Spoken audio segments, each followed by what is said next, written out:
You see, Alan wants to change us. In many ways, our businesses, our schools, our ways of life, etc.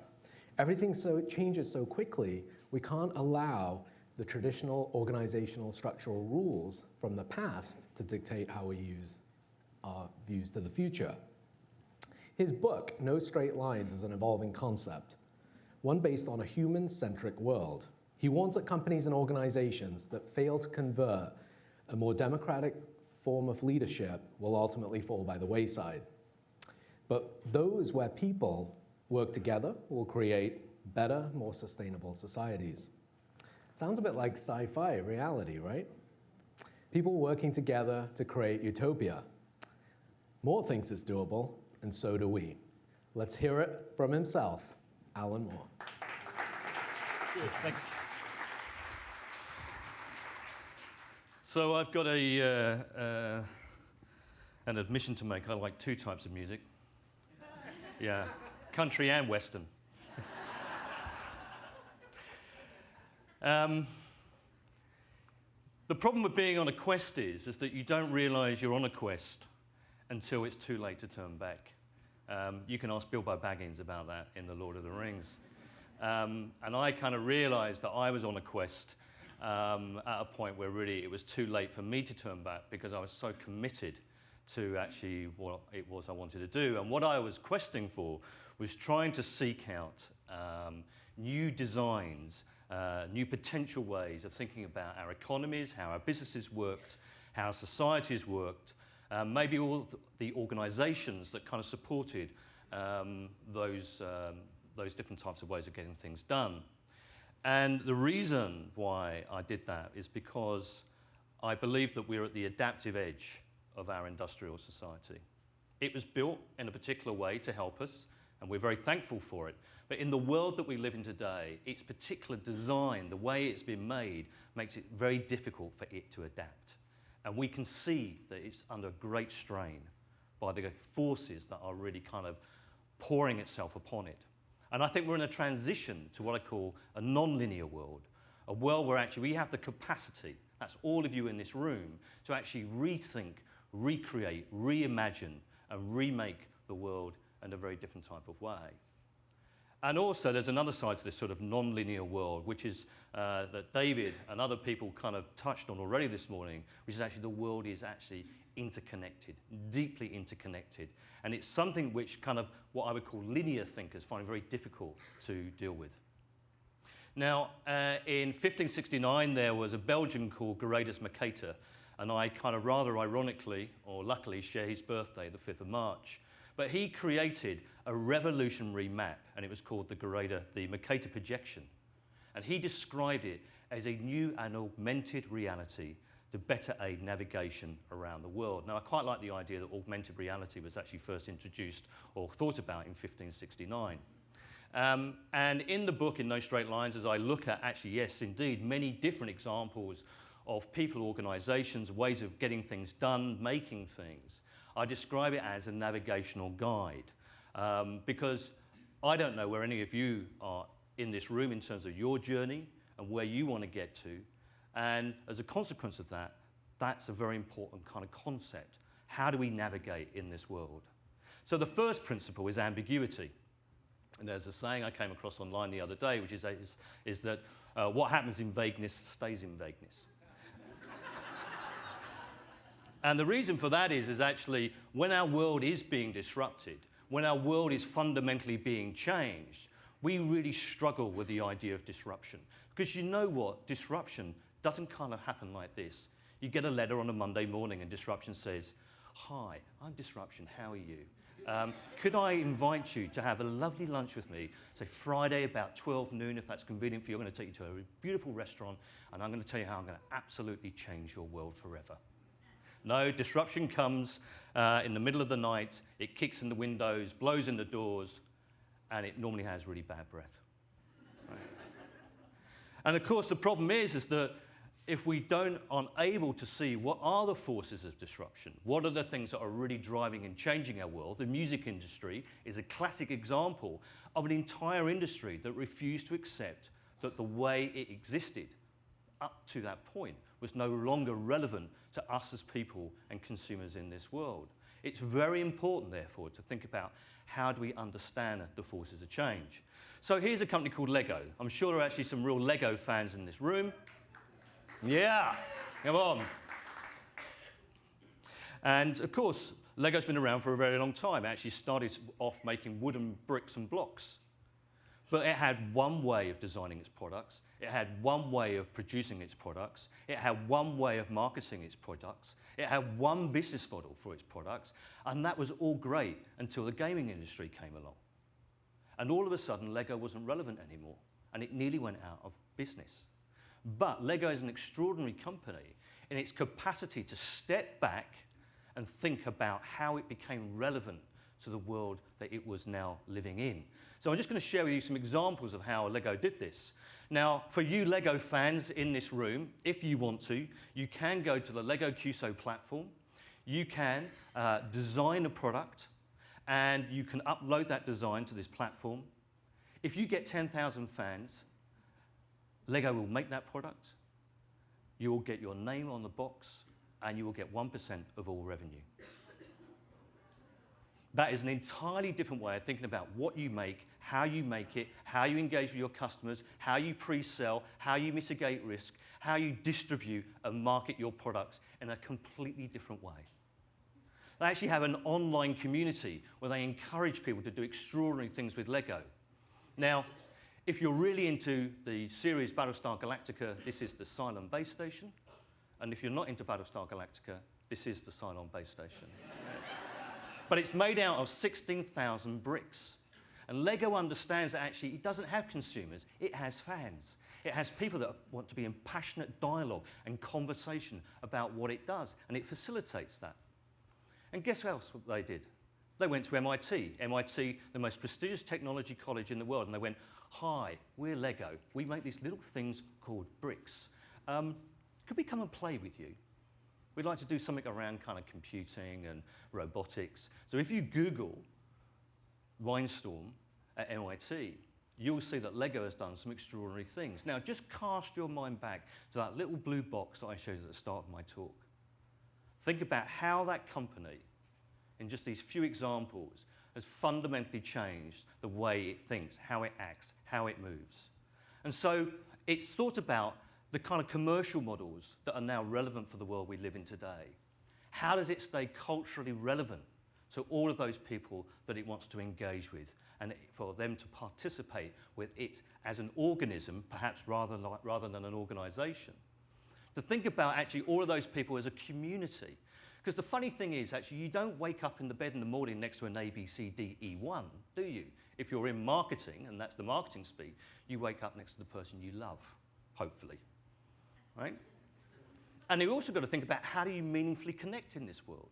In these three examples, it shows how one organization has gone from that little blue box just sold in children's toy stores into actually having a completely different meaningful engagement with the world around it.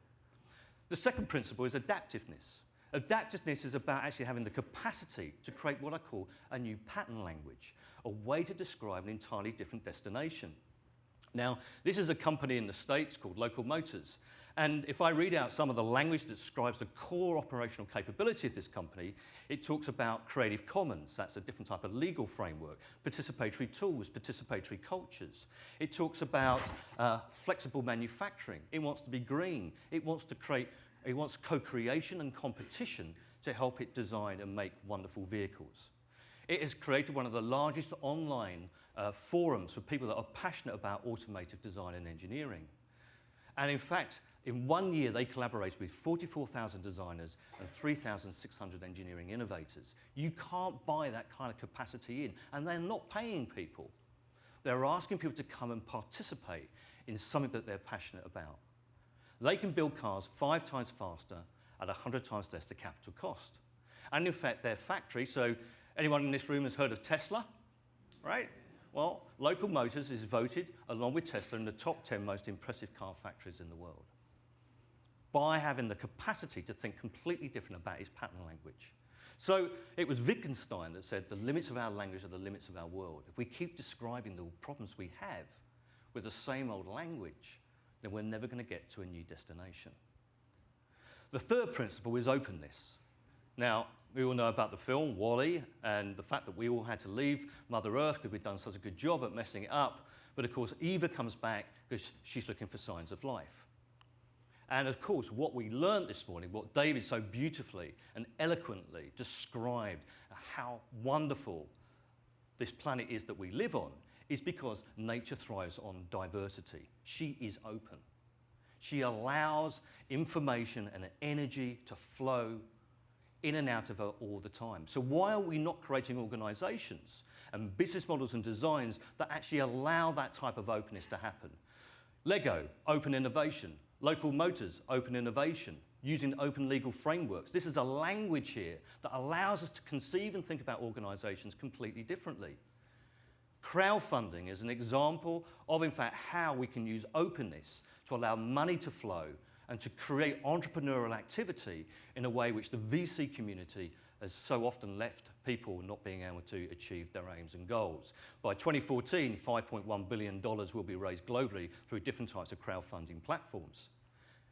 Airbnb is a platform that allows an incredible amount of activity, people traveling from one country to the other, and for money to be generated as a consequence of that.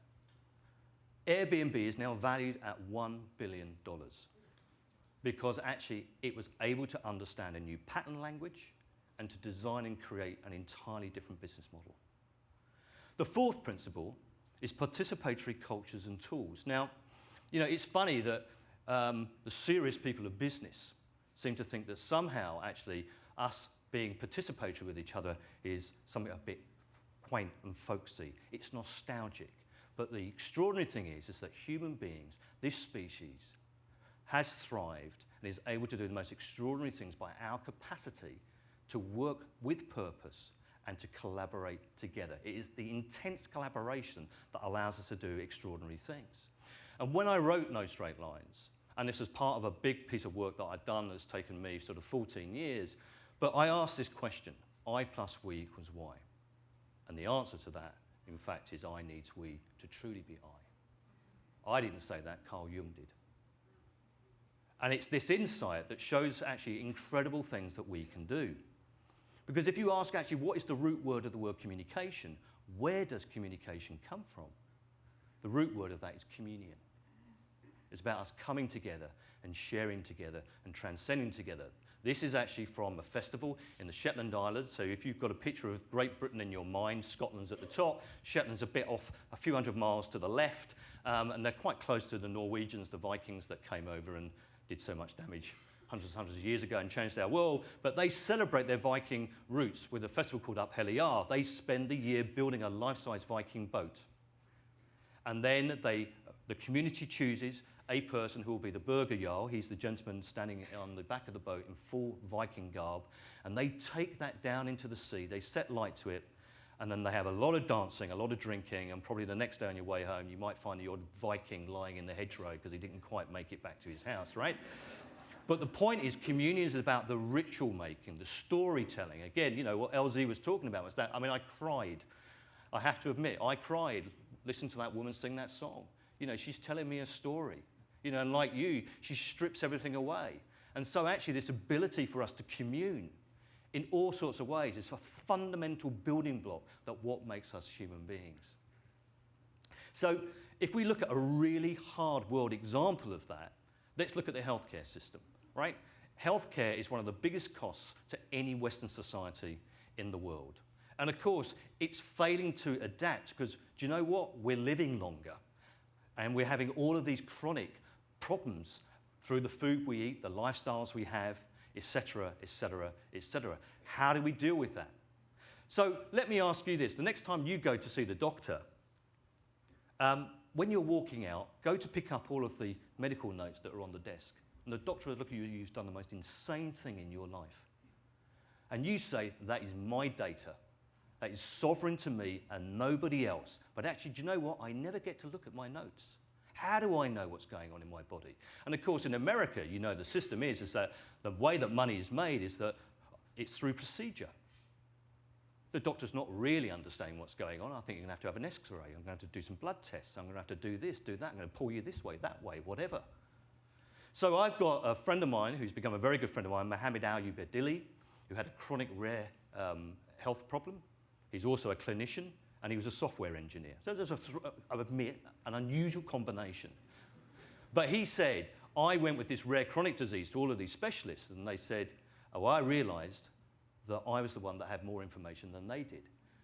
Why don't we, he said, when people have chronic healthcare problems, and that could be Parkinson's disease, it could be whatever, where actually the patient has as much access to that information as the clinical team. They don't consult to the patient as such, they're in constant dialogue with them. Now, Mohammed's work, which started off at Addenbrooke's, which is a university hospital in Cambridge, has already proven that by empowering patients, by working in this way, they can significantly reduce wrong diagnosis. They can significantly reduce overprescription of drugs. And they can make a significant impact on those people that need to go up to the hospital to see the specialist, because in fact, if I'm not sure as a GP that that person needs to, in fact, see a specialist, or I'm not sure what's wrong with them, I will send them to see the specialist.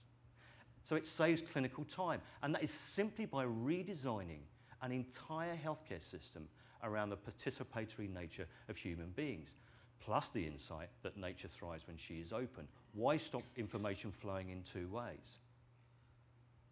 So we can look actually that through participatory cultures and a whole way of applying those, Lego QSO, local motors, we start to look at what we call the high performance organization. Now, I can tell you there'll be a lot of consultants out there that will tell you this just couldn't happen. But the truth is, this is true, and this is how it can happen. The fifth principle is craftsmanship. To envisage and create and make this world, we call on the almost forgotten art of the craftsman. And why do we do that? Because he or she represents the holy trinity of creativity. It is the coming together of the hand, the heart, and the mind. The craftsman or craftswoman is always curious. There's no such word as failure, but actually, what did I learn from that experience? You don't sit down, funnily enough, to play Rachmaninoff's Concerto No. 3 and play it straight off without any practice. So the craftsmanship in terms of innovation is about that constant application of trying and learning and sharing that knowledge as a consequence. But there's something else about craftsmanship that I think is very important.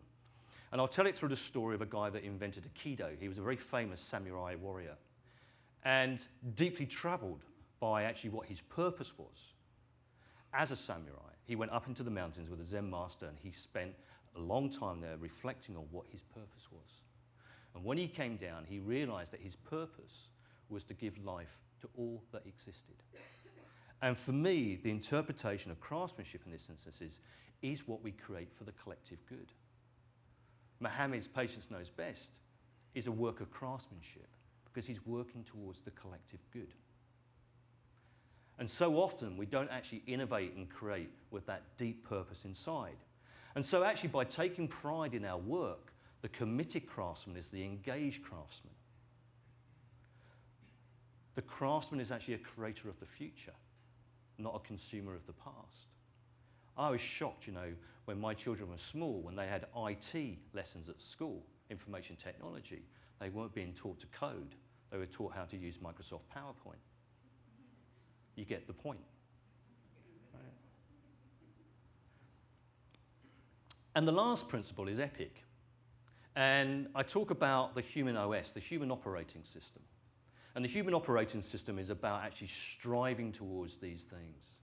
Greater opportunity, greater freedom, empowerment, mutualism, diversity, efficiency, independence, and even beauty. Now, when I talk to people in MBA schools, or businessmen, organizations, and I talk about beauty, they kind of look at you and furrow their eyebrows a little bit. What's he talking about beauty? That's for other things, that's ephemeral. But I said, I'm 50 years of age and I've worked with many big organizations, and I will say that when people have ugly thoughts, only ugly deeds happen. Whereas actually to create things of enduring beauty takes a lot of hard work. Beautifully designed organizations, beautifully designed buildings. the capacity to imagine and create something that does not exist and labor at it until you can bring it into the world, that's where beauty resides. You go outside and you look at Mother Nature and tell me whether she's ugly. She's a very beautiful thing. And so beauty is a very, very important thing to strive for. So I would argue that what we want is a systems upgrade. We have the capacity, we have the tools, the language, the processes, the insight, the deep human insight, combined with technology, that we can completely transform our world. But it takes every single one of you in this room to be part of that journey. You can't look to the other and say it's up to them. Every change we make, every small change we make is very, very important. And all of the stories in No Straight Lines, whether it's about agriculture, whether it's healthcare, whether it's education, whether it's crowdfunding, is all about people really taking that responsibility on and creating transformational change. Ladies and gentlemen, thank you very much. Thank you, Alan.